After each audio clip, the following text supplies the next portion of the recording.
with Chicago Magazine, Bears tight end Martellus Bennett doesn't understand why it's the quarterback on the football team that needs to be the leader. Skip, your comments on what Marty said about Cuddy. Marty Cuddy? I like that, Stephen My favorite two nicknames. My comment on what Martellus said about Jay Cutler is that Martellus, Stephen A., tiptoed right to the edge of ripping his quarterback for a lack of leadership and stopped short because he knows that Cuddy throws Marty lots of nice passes, throws him the sugar, if you will, and they do have a good wavelength and a good rapport. So I think Martellus knows exactly what Jay is and isn't. I've never said he was a leader. Jay Cutler lives in his own world. He only cares about Jay Cutler. He has enough trouble leading Jay Cutler, let alone trying to lead the rest of the football team. Well, you can sit there and say he's ripping the quarterback. I just think he's speaking fact. He understands that in a great sports town like Chicago, they have a leaderless quarterback situation. And that's really what this comes down to.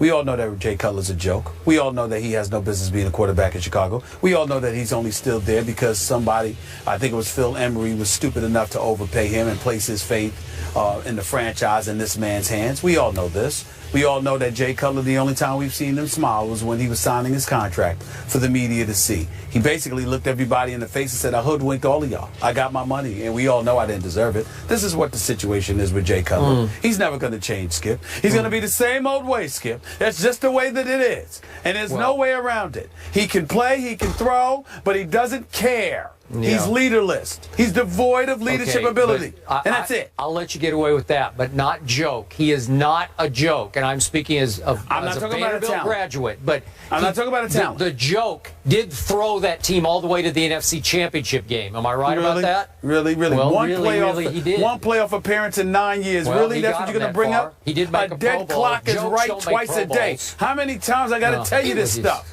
It's ridiculous. Don't get me started. I've been in a good mood, Skip. I've been in a good mood until you brought that subject up. First it was the Knicks, but I let that slide. I didn't fall for that. But this is going too daggone far, okay? He's never going to change, Skip. He's going to be the same old way, Skip. This is who he is. It's who he is. He is not a person that is going to step up and do what's necessary to lead any team to victory. He's a dude that's going to steal money. He should be arrested for theft. Okay? Don't get me started with him. Okay, wait a second. Does Kobe Bryant steal money? Because I don't think Kobe's much of a leader, right? Kobe, excuse me.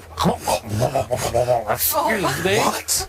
You're comparing winless, leaderless, no championship having Jay Cutler to five-time champion Kobe Bryant? Right? Kobe Bryant? Kobe Bryant cares too much. This dude don't care at all. Are you really? I wouldn't blame Kobe if he never spoke to you again for just saying what you said. I wouldn't blame Kobe if he just banned himself from ever talking to you again. You are unbelievable. Jay Cutler, you mentioned him in the same breath. That's Kobe Bryant. Vanderbilt Jay Cutler. You take the Jay Cutler. And I ended it with Kobe Bryant. Jay Cutler. I remember when you called Aaron Rodgers a prima donna. At least that makes sense. Not only is he the best in the game, he's a Super Bowl champion. He's a Super Bowl champion. Jay Cutler has no right to even be in the same state as Kobe Bryant. He shouldn't be in the same state. The same state. They need to throw him out of Chicago. That's what they need to do. Stay calm. You're in Cali, all right? Yeah, they need to throw him out of L.A. Are you kidding me? Yeah. Russell Westbrook has some bad blood, but it's not what you think. We'll explain that after the break. Sports put together a very good article predicting the best and worst case scenarios for all the NFC teams in the upcoming season. That is just around the corner. I cannot wait. Here's a look at the potential best and potential worst records for a few of the teams we're going to discuss. The Cowboys 12-4 or 4-12. The Eagles 13-3 or 3-13, and then the Seahawks 14-2. Or 8-8. So of the three teams I just mentioned, Skip, the worst case scenario, we're focusing on the negative here. Which team is it most likely to happen for? Stephen, the obvious choice is my Dallas Cowboys, and I'll tell you why. Not just the loss of Deion Scandrick yesterday, as I'm calling him now. Stop it. Orlando Scandrick. God bless you. When I look at my Dallas Cowboys schedule, it ain't easy. They've got to play New England, at Green Bay, Seattle, at New Orleans, at Buffalo, at Miami, even at Tampa Bay. And, you know, I think Tampa's going to be the surprise team of the NFL this year. It's a much easier schedule to me than the Eagles' schedule.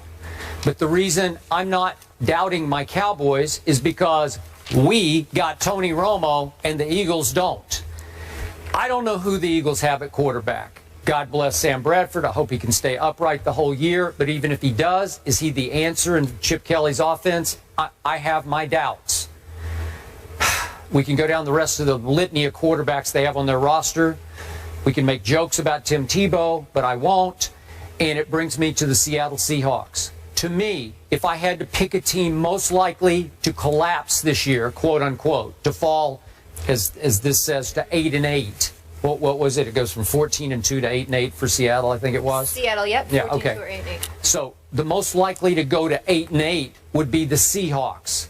Super Bowl loser syndrome. What you have talked about the whole offseason. The internal dissension over the decision to throw the football instead of handing to beast mode on the final play of the Super Bowl. That can have a lingering effect on a team with so many strong personalities in the locker room. Now, I'm just doing worst case here, but we know Cam is holding out. That can have a negative impact on a team and on a player when he finally does sign, report, whatever he's going to do. He could be behind and get off to a bad start. Earl Thomas is coming off a serious surgery. Can he get right and stay right? We don't know. He's a high collision player. Richard Sherman decided not to have surgery on his, I think it was his elbow or his arm. And will that be the right decision going forward? Will his arm plague him all year? I don't know. So you got the whole secondary with a lot of question marks. Then you have beast mode at age 29, ninth year. Will he start to show some mileage? Sometime in this period, he will. And that brings us to the new addition, Jimmy Graham. Is he the right fit for them? We talked about it. Is he the tough guy that they need on offense to be the possession-catching tight end? Obviously, he has all kinds of ability, but is he the right psychological fit for this football team? So I could see where Pete Carroll's rah-rah wears thin this year, and they could get off to a bad start and struggle. Their schedule isn't easy. They got to go to Green Bay, go to Dallas, go to Baltimore. I could see them having a bigger struggle than either Dallas or Philadelphia. Skip Bayless, I would tell you the team most likely, in terms of a worst-case scenario, most likely for that to happen of the three teams mentioned would be the Philadelphia Eagles. When I think about Seattle and the Cowboys, that's a team. Those are two teams that are intact. Same quarterback. In Seattle's case, same running back. And the addition of a guy like Jimmy Graham, who I think would be tremendous for Russell Wilson. The defense is returning. Got to make sure they re-sign Cam Chancellor. Give that brother his money. He deserves it. And he's the ringleader on defense, Legion of Boom. In the case of the Dallas Cowboys, yeah, you've had some injuries, but you also had some guys returning like a Sean Lee. Rolando McClain ultimately will return. You look at the addition of Greg Hardy, Randy Gregory, those guys, and the pass rush they expected to have. I don't see them falling to 4-12. Plus, you got Tony Romo. You still got Dez. You still got Jason Witten. You still got Cole Beasley. You still got Terrence Williams. You don't have DeMarco Murray. That's going to be a problem for you. You'll just throw the football more. That doesn't mean you'll fall way off the wagon. Just means you may not be 4-12. It just means you're not going to be 4-12. But when you look at the Philadelphia Eagles, Sam Bradford, question mark as to how long he'll last, coming off of 2 straight ACL surgeries. Yeah, they got DeMarco Murray and Ryan Matthews running the football. We understand that. Questions at receivers, even though Aguilar, along with Jordan Matthews, is big time, they still got a lot to prove because they're both relatively young, and now they're going to be the focal point. You don't have an experienced veteran like Jeremy Maclin out there. Don't get me started with Riley Cooper. And so when you look at it from that perspective, along with the fact that the Eagles had one of the worst pass defenses in the game, yeah, you added Byron Maxwell, and you added Walter Thurman III, and I get all of that. But are they enough to bring you from, what was it? I mean, what was their defense? Their defense was ranked 28th overall, second to last against the pass. How much of an improvement can you really expect them to make? I think those are the legitimate question marks right now. I think it's undeniable, and I think you have to look at it from the perspective that if there's a team that can fall apart before our very eyes, it's the Philadelphia Eagles. I don't believe they will do it. I still think they got a shot. They probably could win the NFC East.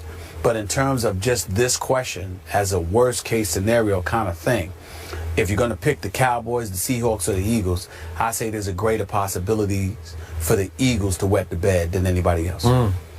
Molly, this is a rare day on First Take because my partner, my brother from another mother, actually said some nice things about my Dallas Cowboys. Some positive, upbeat, and correct things about my Dallas Cowboys. Because he's in LA. He's happy. I guess so. Laid back, the sunshine. He's feeling good. He's got his blazer on. He's chilling. It's kind of true. It's right? kind of true. Yeah. Kind of true. La La. We don't call, you know, the fellas, we don't call it Los Angeles or LA. We call it La La. Okay, just so you know, you enjoy La La.